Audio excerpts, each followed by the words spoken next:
Hi there, boys and girls. It's February 1st, and you know what that means. It's time for all you white supremacists to sit back and realize that it's a black man's time, because for some reason we all collectively decided that it was okay to celebrate black history for only 28 days. I'm certain that was a beautiful investment. And to celebrate this tried and true tradition of only caring about black history for 28 days, I thought I'd tell you a story of segregation. Back in the old days when everything was in black and white, black people couldn't mingle with white people. Based on your skin color, you couldn't sit here, you couldn't sit there. You couldn't go into this building, you couldn't go into that building. You couldn't use this bathroom, you couldn't use this water fountain. And after all the historical moments in time, Martin Luther King, Barack Obama, Rosa Parks, segregation was no longer a thing anymore. And we could all celebrate knowing that a white man and a black man could go in the same bathroom and stare at each other's penises for 5 long seconds, zip up their pants, and walk out the door without washing their hands. The issue over the course of human history is that if you don't learn from it, you are doomed to repeat it. And for some reason, it's being repeated more and more and more as the years go on. But don't worry, it's not labeled as segregation anymore, because now the blacks are doing it to the whites. And because the black, based on people who seem to care about black people, yet they talk about them like they're mentally slow, will say black people don't have the systemic power to segregate against white people. So they'll dress up that segregation as a word called diversity and think that everything is okay, knowing full well that if white people were to do the same things that black people are doing in certain spaces, just like they did back when things were in black and white, it would be a problem. The school district here has looked into these allegations and says it has taken action. Still, parent Kyla Posey says she can't believe a principal thought separating students according to race was a good idea. We've lost sleep trying to figure out, why would a person do this? Kyla Posey says she was stunned when she learned about classes segregated by race at Mary Lynn Elementary last year, a practice she says was put in place and condoned by Principal Sharon Briscoe. Principal Sharon Briscoe. Principal Sharon Briscoe. Principal Sharon Briscoe. And with all that being said, Canadian theater sparks outrage after announcing black-only performances. A taxpayer-funded Canadian theater organization has sparked outrage after announcing an event that will only allow black-identifying audiences to attend. The National Arts Centre in Ottawa is putting on the Blackout Night as its Babs Asper Theatre on February 17th, the middle of Black History Month, for the performance of Is God Is, a play written by and starring black women. The most disrespected group in American history. A blackout is an open invitation to black identifying audiences to come and experience performances with their community. The evenings will provide a dedicated space for black theatergoers to witness a show that reflects the vivid kaleidoscope that is the black experience. The event promptly sparked backlash on social media. Cultural apartheid, the identitarian left proudly appropriates an oldie but a goodie. Canada is starting to make the US seem like Hungary.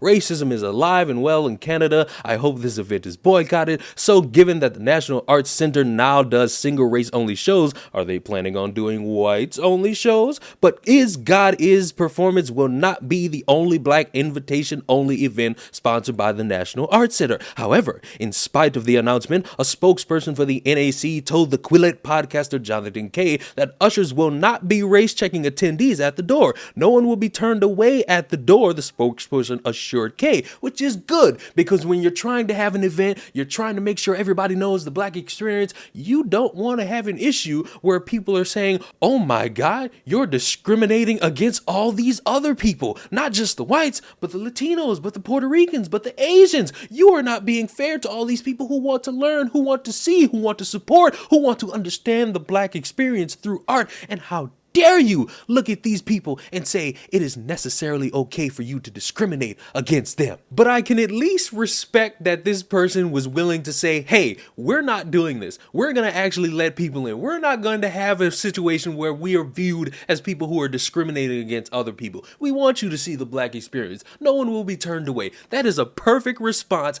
and logical. However, that's not the only blackout event that's taking place in Canada, because there's one in Toronto taking place, and on their website it reads Blackout Nights, a night dedicated to black audiences. Blackout Nights are performances exclusively for black audiences. Inspired by the event of the same name in the fall of 2019 for Jeremy O'Hara's Slave play on Broadway, the spirit behind this evening is to provide a space for Black theater goers to experience theater in a space made for them. And if you scroll down to their frequently asked questions portion, there's a question there that reads, "What can I expect when attending Blackout Night?" Just as it sounds, the spirit behind this evening is to provide a space for Black theater goers to experience a show made by Black artists in a space reserved for the Black community. There will be hosts in the lobby to welcome you into the theater space and answer any questions. When you enter the theater house, the audience will be comprised only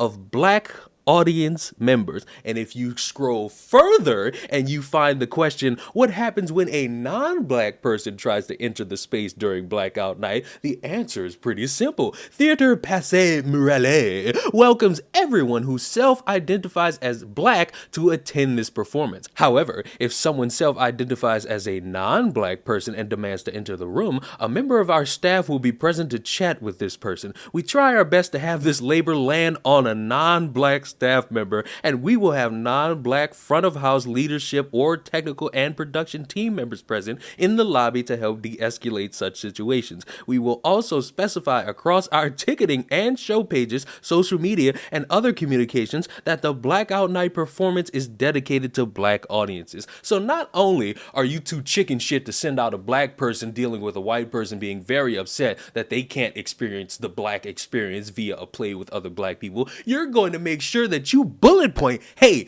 this is for Black people. This is not for white people. Whites, stay outside. Don't come in. Go shield yourself like you were supposed to do with the release of Wakanda Forever. This message is to all our would-be accomplices and white allies.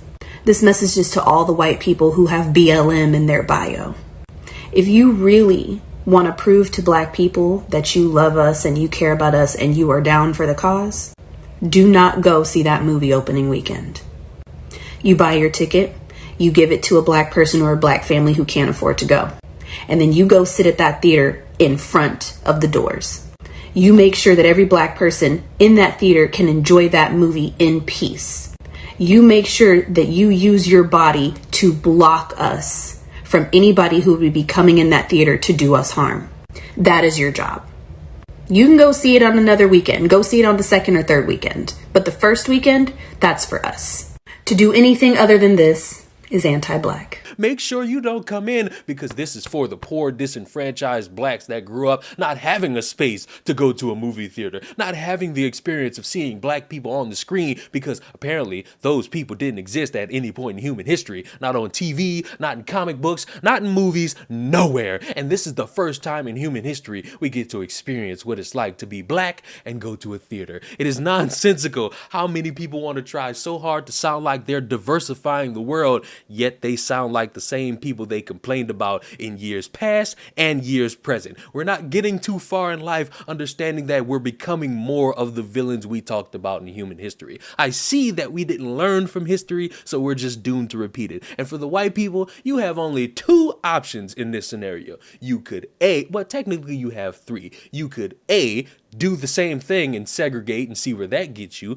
B, not do anything and don't care about any of this and just accept the fact that Black people are segregating.